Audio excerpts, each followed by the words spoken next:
El fracaso de las políticas keynesianas no es ni debatible. Y como hemos explicado en muchísimas ocasiones, estas políticas lo que llevan es siempre a empeorar la deuda, a dejar una economía muchísimo más débil y, por supuesto, cuanta más deuda, más impuestos, más inflación y menos crecimiento real y menos salarios reales en el futuro.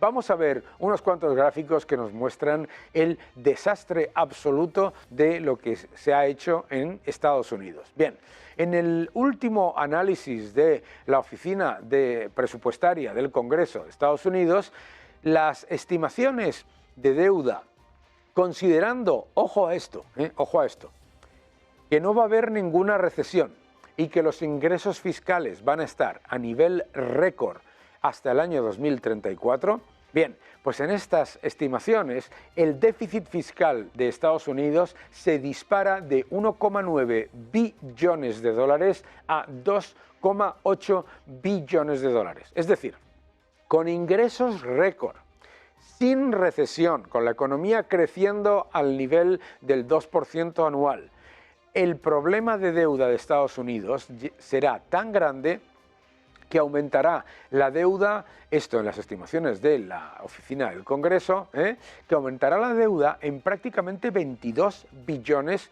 de dólares. Esto demuestra que el problema del déficit en Estados Unidos no tiene nada que ver con los ingresos, porque vuelvo a repetir, ahí lo estáis viendo, es que los ingresos están a nivel récord y se estiman a nivel récord. Ojo con todo esto. Vamos al siguiente gráfico porque me parece muy interesante también analizar ese empeoramiento. Aquí lo tenéis. Ahí tenéis cuáles han sido los gastos medios entre el 74 y el 2023, un 21% del Producto Interior Bruto, y se disparan los gastos a casi el 25% del Producto Interior Bruto. ¿Y cuáles han sido los ingresos entre el 74 y el 2023 medios? Un 17,3% del PIB. ¿Y dónde van a ir los ingresos? Al 18%. Es decir, que los ingresos van a estar, según la Oficina del Congreso, por encima de la media del 74 al 2023, con respecto al Producto Interior Bruto, pero los gastos, mis queridos amigos, se van a disparar. ¿Y qué gastos son esos? Vamos a ver el próximo gráfico. Vamos a ver el próximo gráfico porque nos explica cómo se está generando ese enorme agujero fiscal. El primero es, veis ahí, el déficit primario, ¿de acuerdo? Déficit primario es gastos menos ingresos. Solamente hubo superávit fiscal en 3 años con Bill Clinton. ¿Por qué? Porque se aplicó las políticas de la era Reagan y en la era Reagan, como podéis ver, el déficit fiscal se redujo masivamente y después ya con Clinton, que decía es la economía estúpido, bien, pues resulta que con Clinton se redujo significativamente el déficit hasta llegar a superávit y de ahí al destrozo absoluto. Pero eso es el déficit primario. Es que, mis queridos amigos, ahí tenéis que los gastos por intereses de la deuda se van a disparar, incluso si los tipos de interés bajan. Atención a esto. Por lo tanto, el déficit se va a disparar al año 2034. Mucho cuidado con estos datos.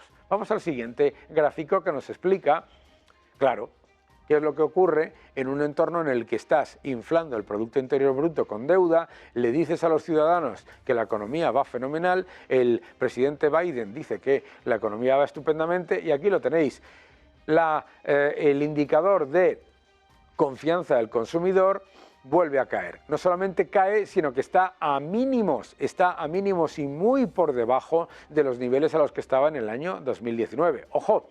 No solamente está muy por debajo, sino que es que está cayendo en expectativas, en situación actual y también en las expectativas de inflación que se mantienen elevadas. Vamos a ver el próximo gráfico también cortesía de Bloomberg.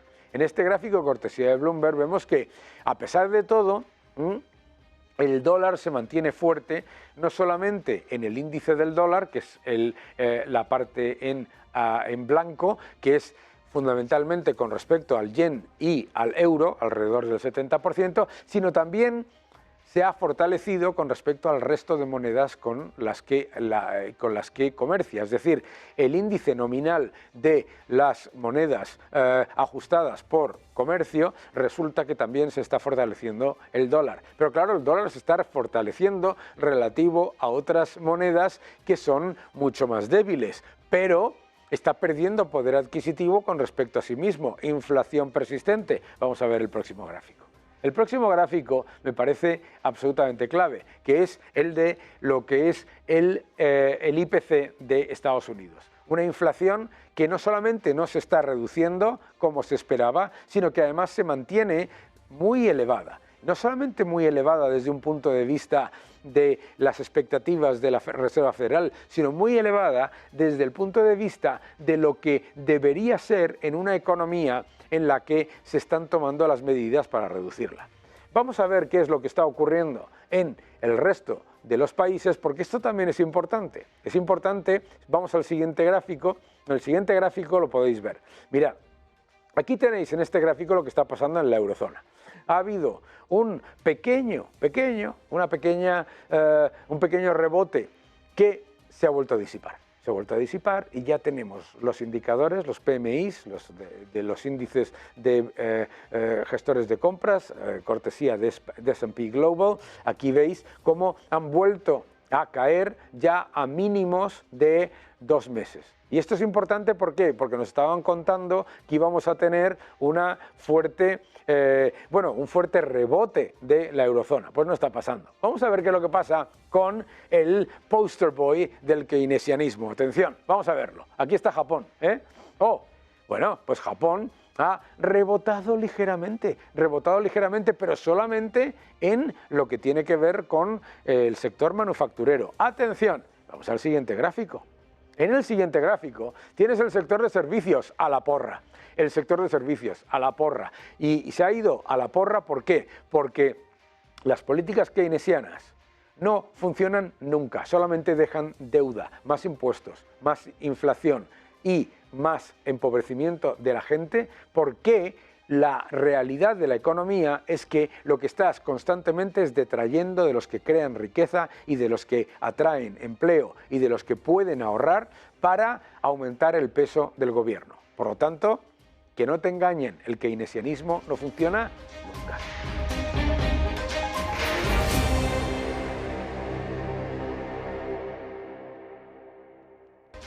El keynesianismo nunca funciona.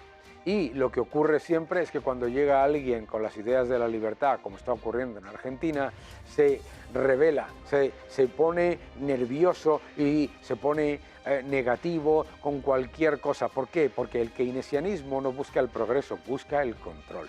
Este socialismo que estamos viviendo nunca dice absolutamente nada ante el destrozo monetario que se lleva cuando se aplican sus políticas, pero en el momento en el que se aplican políticas de la libertad, inmediatamente se revela de manera agresiva y se lanza como un gato panza arriba a atacar a cualquiera que pueda parar la máquina del estatismo. Pero el estatismo siempre genera más pobreza y además de empobrecerte a ti, empobrece a tus hijos y tus nietos. Seguid defendiendo la libertad.